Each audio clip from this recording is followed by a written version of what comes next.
Hi YouTube! In this video I will be talking to you about Canmake Mermaid UV Sunscreen Gel. So this is what the tube looks like. This is my first tube and I'm nearly out, and this is my second tube. So I've been using this since last year and I really love it. I purchased this on Amazon. I purchased this on eBay, and I will show you what this looks like in the sun. So to start off, this is a Japanese sunscreen and it's super lightweight. It is a combination sunscreen with both chemical and physical ingredients, sunscreen ingredients. This is the second version they have two versions. So Canmake has two versions of this.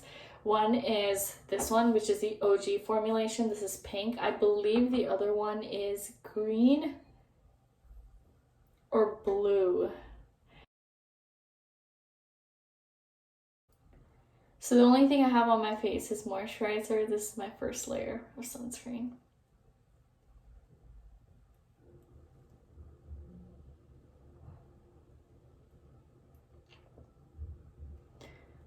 Okay, so they released two sunscreens. So one is this one, their OG formulation, and then the second one is their whitening formulation.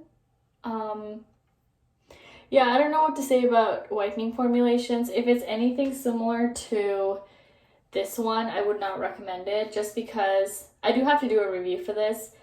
This does leave a very noticeable white cast in comparison to the yellow and blue one. So it looks yellow. It has a very light custard color going for it. It's heavier than the Nivea sunscreen, but it's a lot more in protection. Like, this is SPF50 with better filters, and this is a combination sunscreen as opposed to the Nivea one, which is a chemical sunscreen only.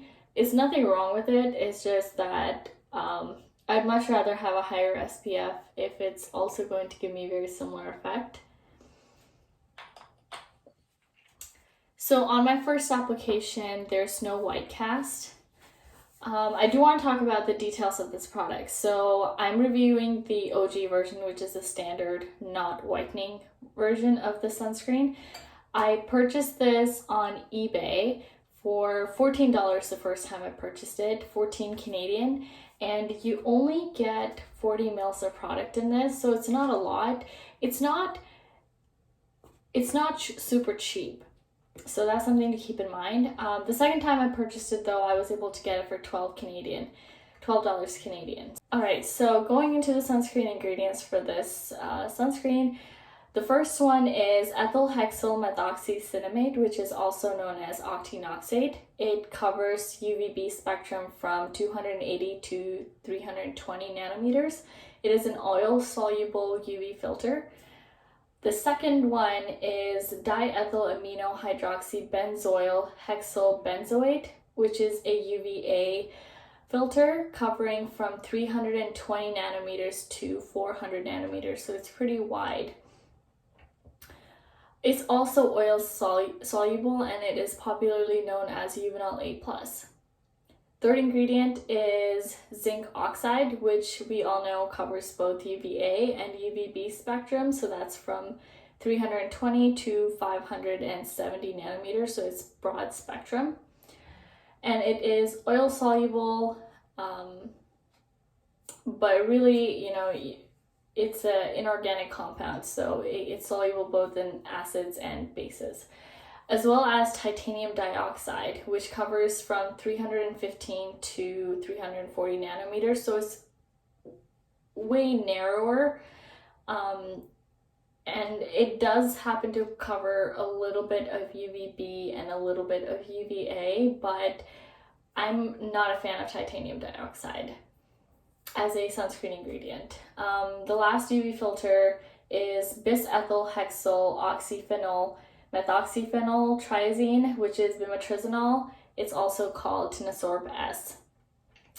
This is as well an oil-soluble sunscreen filter covering from 280 nanometers to 400 nanometers, and it's an ingredient that is used usually usually with avobenzone because it photostabilizes avobenzone, but this formulation does not have avobenzone. If you find yourself to be particularly irritable to avobenzone, this sunscreen might be a good fit for you. However, this sunscreen is still it's a combination sunscreen, so it does have chemical filters like I mentioned. So if you find those ingredients to be irritating to you, either to your whole face or more localized in just your eye area, this might not be a good fit.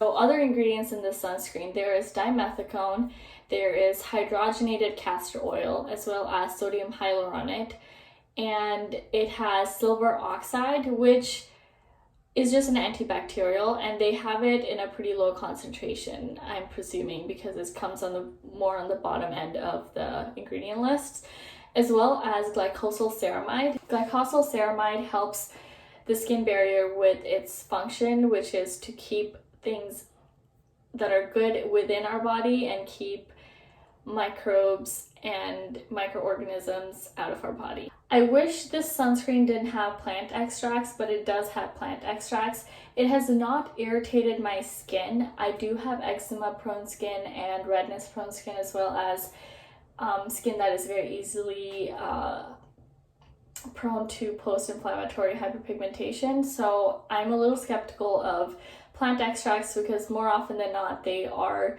just a fragrant ingredient, and there's no way of knowing exactly what compound constitutes plant extracts, because it's usually a combination of compounds within a plant extract, and we don't know what ratio those compounds are and the purity of the plant extract. So there are 8 plant extracts, and I'm going to list them hopefully on the screen or in the description box down below what those plant extracts are and the details of the plant extract, but none of them are a superstar ingredient. You know, they don't make a huge difference. I don't think they contribute to your skin health. This is primarily a sunscreen, so it's going to protect you from UV damage. Alright, so let's talk about some other aspects of this sunscreen. It is fragrance free, however, it does have plant extracts. Like, I cannot detect any fragrance to it when I smell it. However, I do think that the plant extracts contribute a little bit to either making the scent unnoticeable or contribute to masking another ingredient, or make it very subtle. Like, it does not smell bad, but at the same time I don't smell anything either. So I don't think I can't really say it's fragrance free because it does have plant extracts, but at the same time it doesn't actually smell. So use it with a little bit of caution if you do have hypersensitive skin. The application is very easy, as you saw. It spreads very easily. You can layer it without pilling. My biggest concern is that upon reapplication, the titanium dioxide and zinc oxide white cast becomes more apparent. So I like to reapply this only if this is the only sunscreen I'm carrying with myself. I do not think a lot of people with darker skin tones are going to appreciate this sunscreen with reapplication because it does leave a very noticeable white cast with reapplication. And it's also not water or sweat resistant. So the reason why I repurchased the second tube is really because the size of this makes it so convenient for me to carry with me when I'm out and about in my purse or in my backpack. It's super easy, super travel friendly. I don't sweat profusely, especially because I spend most of my time indoors and in temperature controlled environments. So I wasn't able to test this while running, but because I always layer this with a water resistant sunscreen on top, and it pairs really well with other sunscreens. But again, this is not a water or sweat resistant sunscreen, but it has not really rubbed off on other thing like my hair or when I put clothes on, or like if I have a scarf, it does not rub off. So that is great. It only comes in a 40 ml tube, so it's not super cost effective, but I think that if you want a small tube of sunscreen that is easy for you to carry with you, even in your pocket, if you just want to reapply it, I think that you would see a lot of benefit from buying this. Overall, I would say that this sunscreen is a hit for me because very obvious white cast, it is not too expensive, and it is technically fragrance free, has not bothered my skin, and I love the size of this. I think it's super travel friendly. So it's a yes for me. I think people with oily skin will particularly enjoy this because it does not leave a greasy finish. It sits well with other sunscreens as well as mineral sunscreens. I think if you have dry skin, you wouldn't have a problem with this either, but only in the summer times. Maybe you would need to use something heavier for the winter times, but this is great. It leaves a matte finish. So I'm gonna put another clip of how this looks in the sun. So hopefully that can give you a good idea of whether or not this gives a white cast on my skin color. So I'm in my backyard. The white cast isn't super noticeable.